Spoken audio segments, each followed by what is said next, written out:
C'était l'essentiel de ce journal. À toutes et à tous, bonsoir. À la primature, le chef du gouvernement, Kwesi Siliagodia Umezudu, a rencontré ce matin les délégués des syndicats et les responsables de la Société nouvelle des phosphates du Togo, SNPT. Les discussions ont essentiellement porté sur l'amélioration des conditions de vie des travailleurs de cette société. Le compte rendu avec Carmen Madji Akako. Une rencontre pour trouver les voies et moyens en vue d'améliorer les conditions de vie des travailleurs de la Société nouvelle des phosphates du Togo. Les délégués des différents syndicats ainsi que les responsables de cette société ont répondu à l'appel du chef du gouvernement, Kwesi Siliagodia Umezudu. Le plus important, c'est que nous puissions nous parler, que nous comprenions vos préoccupations, que nous vous expliquions les situations par rapport aux différentes préoccupations que vous posez et qu'ensemble nous trouvions des solutions.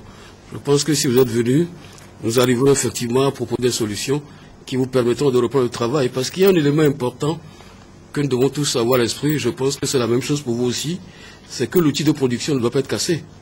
Quoi qu'il arrive, nous devons maintenir l'outil de production, faire en sorte que la résolution du conflit permette de reprendre le travail et d'avancer et de faire encore mieux. Si la résolution aboutit à ce que l'outil disparaisse, nous aurions tous perdu. Donc je pense que vous en êtes conscients. Et puis vous savez aussi que la SNPT vient de très loin. Ces 10 dernières années étaient des années difficiles. Nous avons changé, y compris de dénomination, de structure, en raison de l'évolution de la société. Et puis nous sommes arrivés à une situation qui a permis de reprendre un peu le bon fonctionnement avec l'idée que nous produirons mieux, nous produirons plus et que nous gagnerons plus d'argent, de telle manière que vous aussi, les différentes plus que vous réclamez, nous puissions les satisfaire.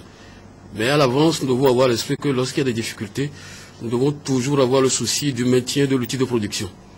Et si c'est compris ainsi, je pense qu'à la fin de cette réunion, nous sortirons tous en étant convaincus que nous avons trouvé des pistes, pas toutes des solutions, trouver des pistes permettant d'arriver à des solutions qui seront des solutions qui nous aideront à faire mieux fonctionner la société.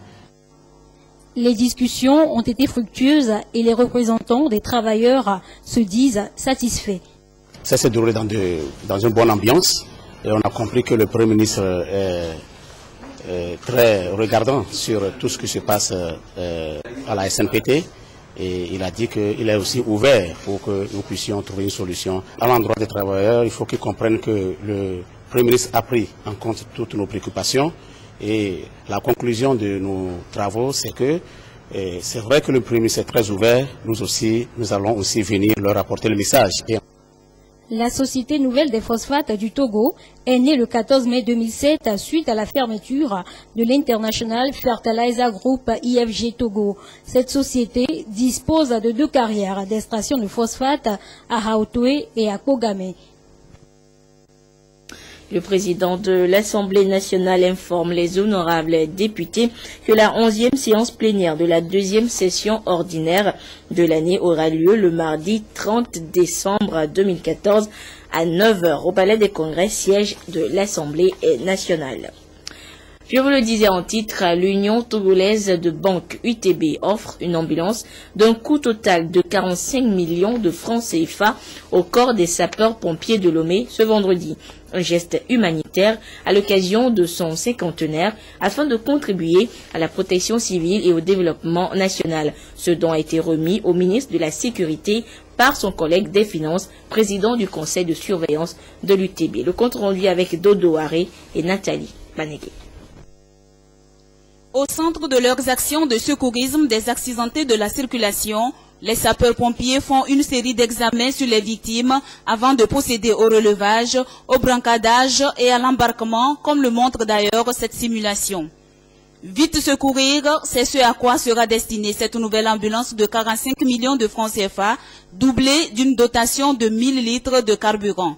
Un don de l'Union togolaise de banque à la caserne du corps des sapeurs-pompiers de Lomé. Nous nous sommes fait dire que chaque fois qu'un accidenté arrive à l'hôpital, s'il n'est pas pris en charge préalablement par les sapeurs-pompiers, il y a des difficultés dans la prise en charge au niveau de l'hôpital. Et donc, les sapeurs-pompiers jouent un rôle de coordination majeur. C'est donc pour mieux rendre service aux populations, surtout en ces périodes d'aggravation des risques d'accident, que cette institution bancaire a voulu faire ce geste humanitaire qui s'inscrit dans les activités de ses 50 ans. Un matériel qui vient en appui. Et nous demandons à nos compatriotes de ne pas regarder le matériel des sapeurs-pompiers et oublier l'essentiel, qui est le respect du code de la route. Même si nous bénéficions de ce matériel, l'essentiel pour nous est de dire à nos compatriotes de faire attention en ces moments de fête. Chef-corps des sapeurs-pompiers, le colonel Agoro Chanile a réitéré un vibrant hommage au chef de l'État, premier garant de la sécurité, pour avoir décrété l'année 2014, année de la sécurité routière au Togo. Le ministre de la Sécurité l'a dit, cette ambulance vient ainsi renforcer la capacité d'intervention des sapeurs-pompiers en cas d'accident et de sinistre. Et parlons justement d'accident, cette période de fête de fin d'année est encore propice pour les inattentions et erreurs sur la route. Plus illustratif, du 23 au 25 décembre dernier, 113 cas d'accident ont été accueillis au CHU Sylvanus Olympio avec 3 décès. Le point avec Augustin Kossi et Charlotte Moussime. Bien passé, on a bien repris les activités ce matin. Oui, on se prépare pour la fête de fin d'année. On espère que ça ira bien. Cette joie de se retrouver en bon état au lendemain de Noël contraste bien avec une autre réalité. Les accidents de route, dont la plupart relèvent de l'euphorie de la fête. Urgence chirurgicale du CHU Sylvanus Olympio. Plus de 113 cas ont été enregistrés, dont 3 décès entre le 24 et 25 décembre 2014. Rémi, lui, transportant 6 enfants sur une moto tricycle, en a malheureusement fait les frais. C'est mon beau-frère qui a pris 6 enfants sur une moto tricycle. Ils ont fait l'accident au niveau de Simtogo. Après l'accident, il est mort. Il y a 2 enfants qui l'ont suivi après. Ces accidents sont souvent les conséquences de l'inconduite des usagers de la route en période de fête. Un facteur source d'accident dans cette période de fête, c'est la consommation excessive d'alcool, l'imprudence et puis l'excès de vitesse lors de la circulation. Certes, la situation est en amélioration par rapport aux années précédentes, grâce aux efforts du gouvernement en matière de la sécurité routière. Mais la vigilance, la prudence et le respect du code de la route doivent être encore de mise. Prudence donc sur la route. À l'issue du Conseil des ministres en date du mercredi 24 décembre, le chef de l'État, par décret, a nommé le haut magistrat Madame Amadou Abdou Nana Awa Daboya, médiateur de la République. Une fonction que nous fait découvrir Pierre Soussoupo dans ce dossier. Le médiateur de la République tire son origine du droit français où l'institution a vu le jour dans les années 73 en France.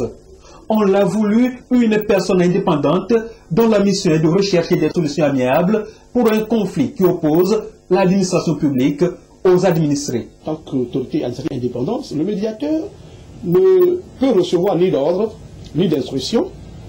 Il est totalement indépendant et cette indépendance est garantie par l'irrévocabilité de son mandat. Le médiateur est compétent dans toutes les activités relevant de l'administration de l'État, y compris les collectivités territoriales, sans oublier les organismes qui soient privés ou publics, et dès lors qu'ils sont chargés de l'exécution d'une mission de service public. Donc le médiateur recouvre ses compétences dans tous ces domaines aussi élargis. C'est en cela d'ailleurs qu'il faut peut-être en venir à ces pouvoirs, puisque au prime abord, le médiateur n'a pas le pouvoir de sanction. Il peut seulement faire des recommandations appropriées à un cas déterminé et demander à l'administration d'œuvrer à l'exécution de ces recommandations-là. En dehors de ses compétences d'ordre général, le médiateur, selon les juristes, peut revendiquer des pouvoirs spéciaux face à certaines situations données. Il peut contraindre, demander à l'administration de procéder à l'exécution d'une décision de justice devant laquelle l'administration hésite. Il peut aussi, dans certaines circonstances, avoir le pouvoir disciplinaire de substitution. Cela veut dire simplement que lorsque, par exemple, l'administration hésite ou refuse à sanctionner un agent manifestement fautif, eh bien, le médiateur peut se substituer à l'administration en vue de proposer des sanctions à l'encontre de cet agent-là. Le médiateur de la République est assigné d'un rôle précis. On peut, si les partis en conflit politique le désirent, le désigner comme médiateur d'un conflit politique. Mais a priori, telles ne sont pas ses fonctions. Telles ne sont pas ses fonctions, a priori. Si le médiateur a fait preuve de sa neutralité, de ses compétences, on peut le solliciter pour s'impliquer dans le règlement d'un conflit qui oppose des fractions politiques sur le même territoire, ou pourquoi pas au-delà des frontières nationales. L'importance du rôle du médiateur reste donc encore d'actualité. Et avec la nomination de Awanana à la tête de cette institution au Togo, c'est à croire que cela pourrait constituer un remède aux carences du juge administratif.